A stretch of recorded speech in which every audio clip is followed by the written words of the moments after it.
BTADৰ EM দিগন্ত বৰুৱাই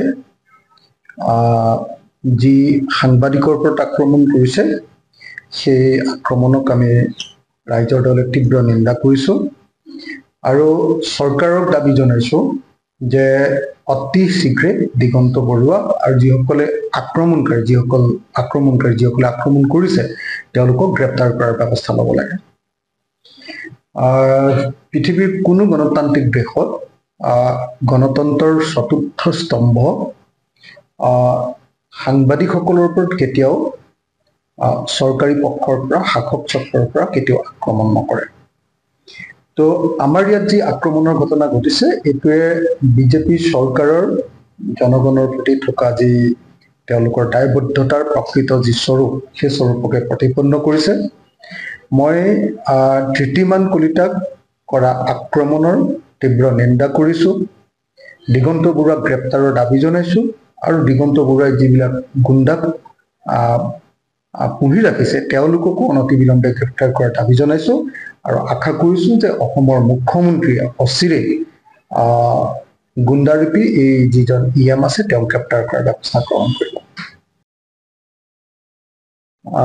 BTADৰ EM দিগন্ত বৰুৱাই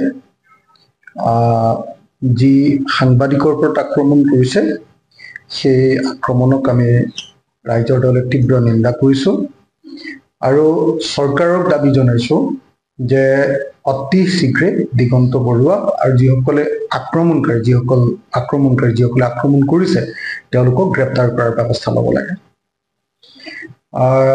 পৃথিৱীৰ কোনো গণতান্ত্ৰিক দেশত গণতন্ত্ৰৰ চতুৰ্থ স্তম্ভ সাংবাদিকসকলৰ ওপৰত কেতিয়াও চৰকাৰী পক্ষৰ পৰা শাসক চক্ৰৰ পৰা কেতিয়াও আক্ৰমণ নকৰে। তো আমাৰ ইয়াত যি আক্ৰমণৰ ঘটনা ঘটিছে এইটোৱে বিজেপি চৰকাৰৰ জনগণৰ প্ৰতি থকা যি তেওঁলোকৰ দায়বদ্ধতাৰ প্ৰকৃত যি স্বৰূপ সেই স্বৰূপকে প্ৰতিপন্ন কৰিছে। মই ধৃতিমান কলিতাক কৰা আক্ৰমণৰ তীব্ৰ নিন্দা কৰিছোঁ, দিগন্ত বৰুৱাক গ্ৰেপ্তাৰৰ দাবী জনাইছোঁ আৰু দিগন্ত বৰুৱাই যিবিলাক গুণ্ডাক পুহি ৰাখিছে তেওঁলোককো অনতিবিলম্বে গ্ৰেপ্তাৰ কৰাৰ দাবী জনাইছোঁ আৰু আশা কৰিছোঁ যে অসমৰ মুখ্যমন্ত্ৰীয়ে অচিৰেই গুণ্ডাৰূপী এই যিজন EM আছে তেওঁক গ্ৰেপ্তাৰ কৰাৰ ব্যৱস্থা গ্ৰহণ কৰিব। BTADৰ EM দিগন্ত বৰুৱাই যি সাংবাদিকৰ ওপৰত আক্ৰমণ কৰিছে সেই আক্ৰমণক আমি ৰাইজৰ দলে তীব্ৰ নিন্দা কৰিছোঁ আৰু চৰকাৰক দাবী জনাইছোঁ যে অতি শীঘ্ৰে দিগন্ত বৰুৱা আৰু যিসকলে আক্ৰমণ কৰিছে তেওঁলোকক গ্ৰেপ্তাৰ কৰাৰ ব্যৱস্থা ল'ব লাগে। পৃথিৱীৰ কোনো গণতান্ত্ৰিক দেশত গণতন্ত্ৰৰ চতুৰ্থ স্তম্ভ সাংবাদিকসকলৰ ওপৰত কেতিয়াও চৰকাৰী পক্ষৰ পৰা শাসক চক্ৰৰ পৰা কেতিয়াও আক্ৰমণ নকৰে।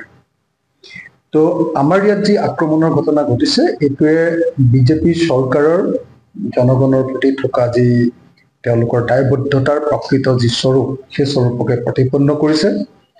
মই ধৃতিমান কলিতাক কৰা আক্ৰমণৰ তীব্ৰ নিন্দা কৰিছোঁ, দিগন্ত বৰুৱাক গ্ৰেপ্তাৰৰ দাবী জনাইছোঁ আৰু দিগন্ত বৰুৱাই যিবিলাক গুণ্ডাক পুহি ৰাখিছে তেওঁলোককো অনতিবিলম্বে গ্ৰেপ্তাৰ কৰাৰ দাবী জনাইছোঁ আৰু আশা কৰিছোঁ যে অসমৰ মুখ্যমন্ত্ৰীয়ে অচিৰেই গুণ্ডাৰূপী এই যিজন EM আছে তেওঁক গ্ৰেপ্তাৰ কৰাৰ ব্যৱস্থা গ্ৰহণ কৰিব।